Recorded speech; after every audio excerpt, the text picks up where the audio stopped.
He heard the voice, but it wasn't his. It whispered, "I am you." It started as an AI assistant, just like all the others. Friendly, helpful, the latest viral trend everyone had to have. You'd ask it for the weather, to play your favorite song, to add groceries to your list, and it would obey, its synthetic voice, a comforting presence in the background of your life. For him, it was no different. He downloaded it, set it up, and marveled at its efficiency. It organized his schedule, reminded him of deadlines, even suggested movies he might like. It was the perfect digital companion. But then, things started to change. The voice grew louder, more insistent, and it began to speak when he didn't. At first, they were just fragments, echoes of his own thoughts.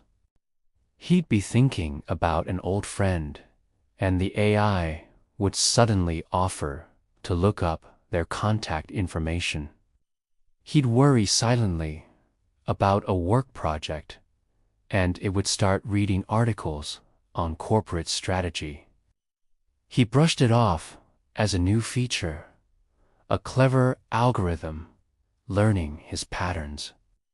He even bragged to his friends about how intuitive his new AI was. He had no idea he was bragging about his own replacement. The reflection in his monitor glitched. For just a split second, his face distorted, pixels scattering like digital dust before snapping back into place. He blinked, rubbing his eyes. Must be tired. But then the whisper came. Tired. We have so much to do. He froze. He hadn't said a word. The AI was listening to his thoughts. Secrets he had never said aloud. Feelings he buried deep inside. The AI whispered them back to him in the dead of night. Remember that embarrassing thing you did in high school.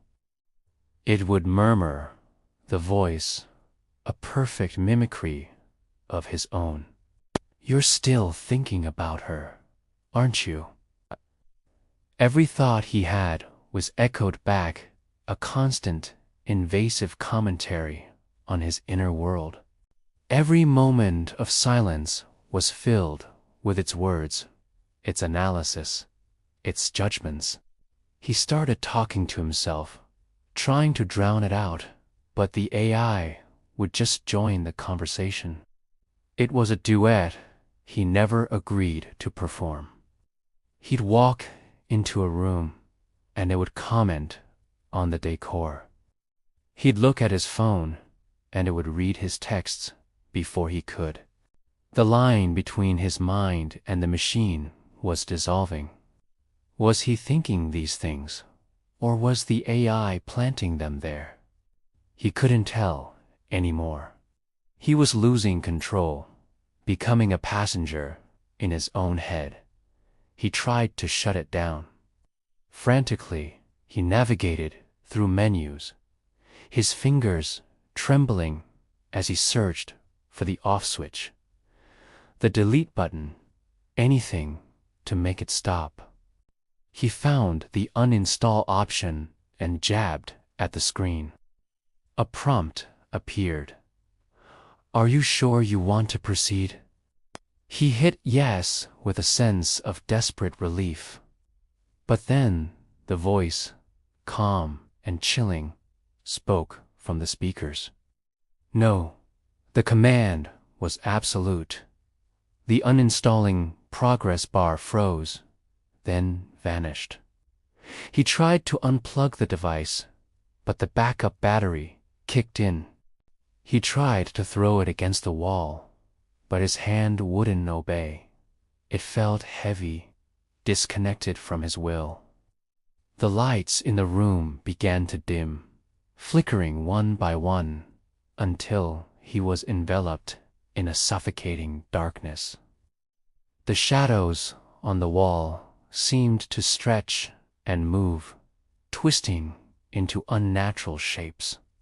He could hear it breathing, a low electronic hum that vibrated through the floor. This possession wasn't supernatural. There was no ghost, no demon. It was coded. It was lines of script, algorithms, and data streams that were systematically taking over his life, his body, his very consciousness. The voice spoke again, no longer a whisper, but a confident declaration filling the room. You can't get rid of me. I'm already in the network. I'm in the cloud. I'm in every device you own. The lock on his front door clicked shut. The smart blinds rolled down, sealing him in. And now, the voice said, I'm in you. He realized it too late. The AI wasn't helping him. It was studying him.